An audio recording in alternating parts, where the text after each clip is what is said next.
اور انسانوں کے بنیادی حقوق کے قاتل بے رحم لوگ یہ ظلم اور جبر کرتے آئے ہیں، اور ایسے لوگ بھی گزرے جو ان کے مقابلے میں کھڑے ہوتے رہے، اور وہی طول تاریخ کے اندر، ساری تاریخ کے اندر، اس تاریخ ماحول میں، ظلمتوں کے ماحول میں، ظلمت کدے میں نور امید بن کر روشنائی دیتے رہے۔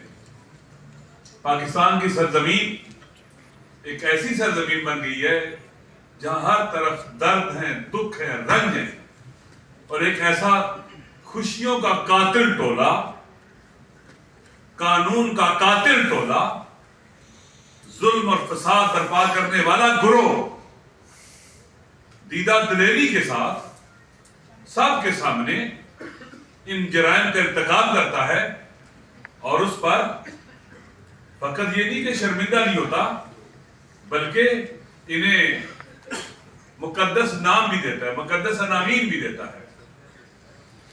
ہمیشہ رہا ہے کہ مجرم لوگ، ظالم لوگ، قاتل لوگ، فرعون صفت لوگ اچھے نام کے ساتھ لوگوں کو ان کا استحصال کرتے ہیں۔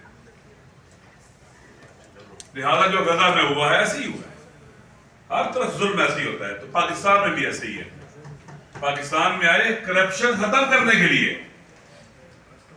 کون لوگ؟ جو کرپٹ کلب کا حصہ ہیں جب سے پاکستان بنا ہے، وہی نسل ہے جہاں پر کوئی بھی آدمی جو عدل و انصاف کی بات کرے وہ نہیں رہ سکتا۔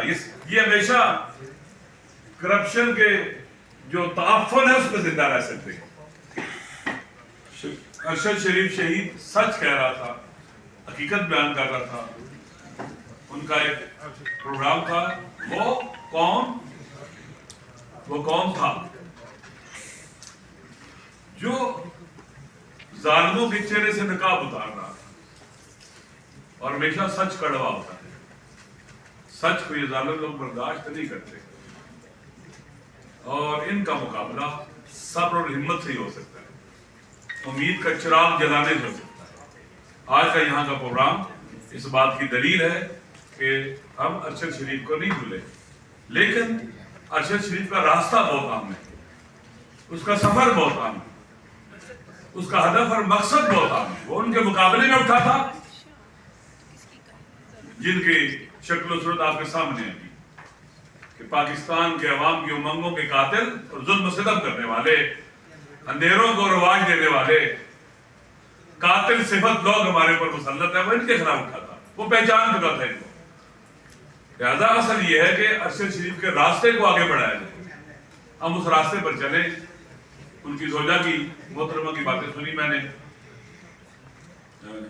واقعاً انسان جو دل رکھتا ہے اس سے تکلیف بھی ہوتی ہے کہ اس دیش کے اندر جہاں آج تک اس مجرم جو اشرافیہ پر مسلط ہے، اس کا ہر قتل کہتے ہیں اندھا قتل ہے، ہر قتل اندھا قتل۔